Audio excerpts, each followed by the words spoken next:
warahmatullahi wabarakatuh. Di sini saya akan menjelaskan bagaimana Islam berkembang di Vietnam, sebuah perjalanan panjang penyebaran agama dalam sejarah Asia Tenggara.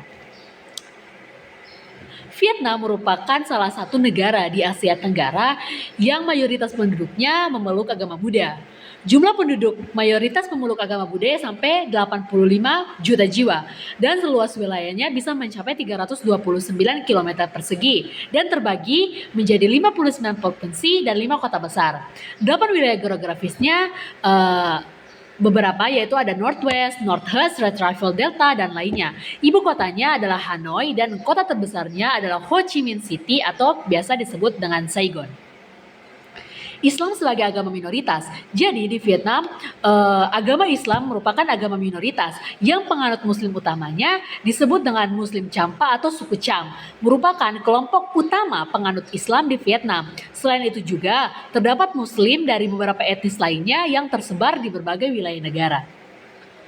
Nah, lalu kedatangan Islam ke Vietnam dibagi menjadi beberapa, yaitu pertama abad ke-7, yaitu oleh pedagang Muslim, diperkirakan berhenti di pelabuhan kerajaan Champa dalam perjalanan ke Cina. Akan tetapi banyak peneliti-peneliti menyebutkan bahwa Islam secara resmi masuk ke Vietnam dikonfirmasi dalam catatannya Si Song pada 986, yaitu oleh abad ke-10 dan 11, ratusan orang Champa dipimpin oleh Abu Nur tiba di Hainan.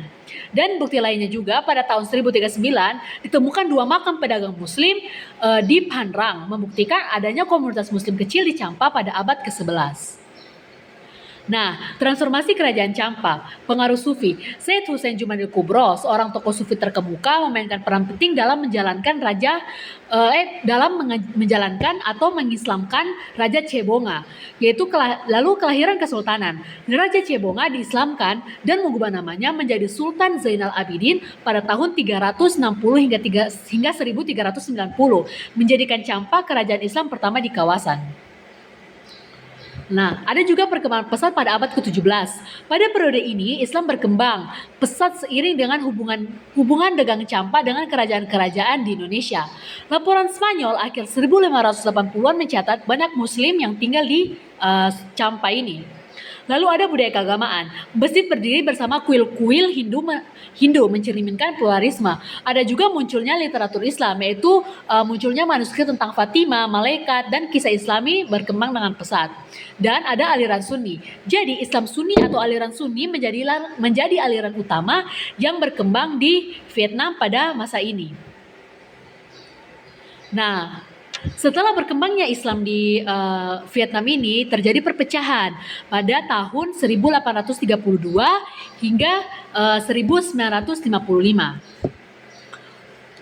Runtuhnya kerajaan Champa pada 1832 oleh Kaisar Minh Mang menandai awalnya kemunduran perkembangan Islam. Migrasi Muslim dari Kamboja ke Delta Mekong Barat Daya membawa tradisi Islam ke wilayah baru. Meskipun mengalami tantangan politik, komunitas Muslim Champa terus berkembang hingga menjelang Perang Vietnam pada tahun 1955 hingga 1975.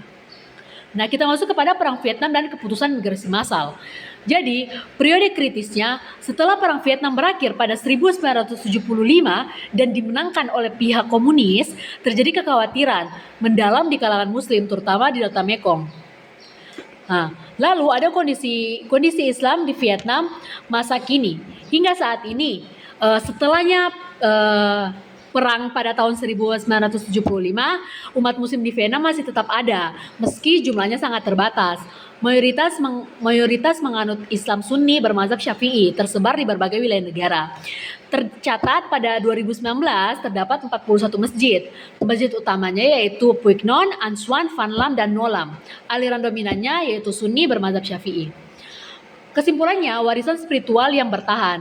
Perjalanan Islam di Vietnam merupakan bukti ketangguhan dan adaptasi komunitas Muslim menghadapi tantangan sejarah meskipun minoritas. Tradisi dan nilai-nilai Islam terus dilestarikan melalui generasi, mencerminkan keragaman agama dan budaya di Asia Tenggara. Sejarah Islam di Vietnam menunjukkan bagaimana agama, budaya, dan perdagangan saling terhubung membentuk identitas masyarakat sepanjang berabad-abad. Mungkin hanya itu, sekian dari saya. Wassalamualaikum warahmatullahi wabarakatuh.